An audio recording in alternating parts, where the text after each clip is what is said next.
कोटि कोटि प्रणाम। खुश रहिए। जैसे गुरु जी हम रोज 5000 राधे राधे नाम जप करते हैं, तब पर भी हमको घर पे सब कोई नालायक बोलता है।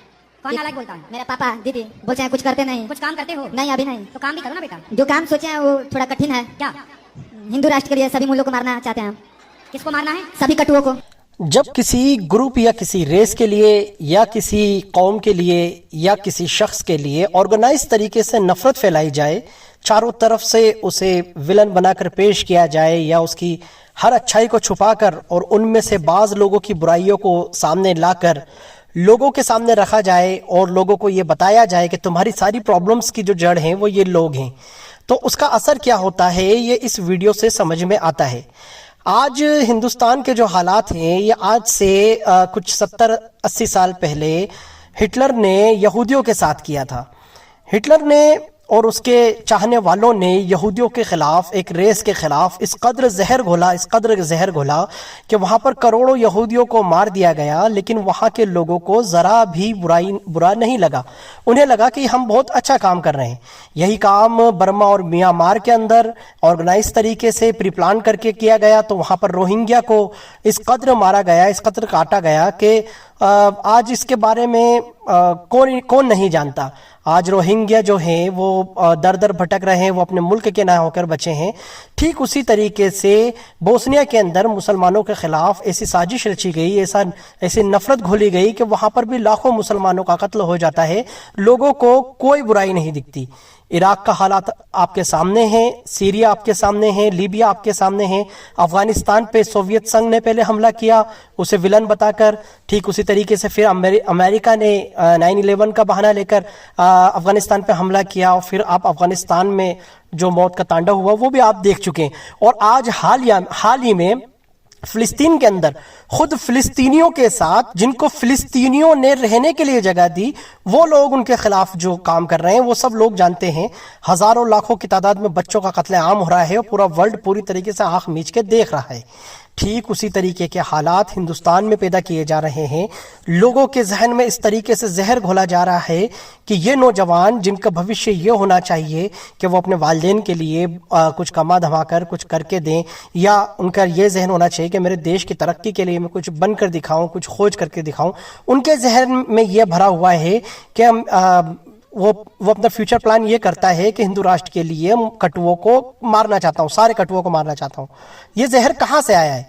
ये जहर पूरी तरीके से ऑर्गेनाइज तरीके से लाया गया, लोगों के जहनों में भरा गया। आप कितनी भी अच्छाई कर लो, लेकिन अब उस जहर को मिटने में 1 सदी के करीब लग जाएगा, तब जाकर लोगों के जहन साफ होंगे। लेकिन उसके पहले ये जहर रुकेगा जब ना। मेरे दोस्तों, ये हालात आज से पैदा नहीं हुए, इसको पैदा करने के लिए बहुत वक्त तक प्लानिंग की गई और आज लोगों के जहनों में इसको घोल दिया गया है। बस इतना ही कहना चाहूँगा कि बुरे को बुरा कहो, अच्छे को अच्छा कहो। अगर इस मुल्क में किसी हिंदू का नुकसान होता है तो उससे मुसलमान को कोई फ़ायदा नहीं होगा, या इस देश के मुसलमानों का अगर कुछ नुकसान होता है तो उससे हिंदुओं को कुछ फ़ायदा ना होगा, लेकिन राजनीतिज्ञों को बहुत ज़रूर फ़ायदा होगा। वो आपकी बेवकूफ़ी, आपकी जहालत और आपकी कम इल्मी का फ़ायदा उठाकर ऐसे ही राज करते रहेंगे।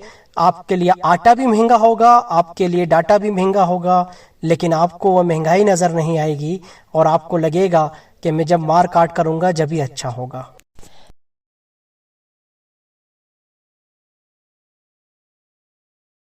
हम इतना तो जान गए कि मुसलमानों के खिलाफ चारों तरफ साजिशों का दौर चल रहा है, लेकिन हमें यह भी पता होना चाहिए कि इस वक्त मुसलमानों का रद्द अमल क्या है। तो जब हम देखते हैं तो अक्सरियत मुसलमान नौजवान जो है वो या तो नशे में मुब्तला है, या गाने बजाने में मुब्तला है, या आवारा गिर्दी में मुब्तला है। उन्हें कोई फिक्र नहीं कि उनके आसपास उनके खिलाफ क्या साजिशें चल रही हैं, और वो आसानी से लोगों के बहकावे में आकर गलत कामों में मुब्तला होकर और इस कौम को बदनाम करने में और कोई कसर नहीं छोड़ते।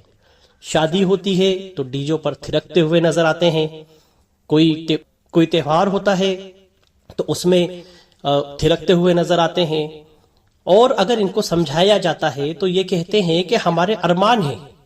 जिस कौम का अरमान अपने इस दीन को फैलाने का हुआ करता था, आज उस कौम के नौजवानों का अरमान डीजे पर थिरकना रह गया है। और ये तो रही बात नौजवानों की, یہاں کی عورتوں کے کیا حال رہے. جس قوم کی عورت زینب ہوا کرتی تھی، جس قوم کی عورت فاطمہ ہوا کرتی تھی، جس قوم کی شہزادی جن کے سروں کے بال تک آسمان نے نہیں دیکھے، آج اس قوم کی لڑکیاں سڑکوں پر آواراؤں کی طرح گھوم رہی ہیں اور اسے آزادی کا نام دیا جا رہا ہے. اگر یہی حال رہا تو ملک ہند سے مسلمانوں میں بے حیائی، بے غیرتی اسی طریقے سے روا رہے گی اور انہیں اپنا کوئی ہوش نہیں رہے گا، اور ان کے مقابل لوگوں کے ذہنوں میں اس قدر زہر گھولا جائے گا جس سے وہ بالکل بھی آشنا نہ ہوں گے. اور پھر کیا ہو سکتا ہے یہ آپ خود اندازہ لگا سکتے ہیں.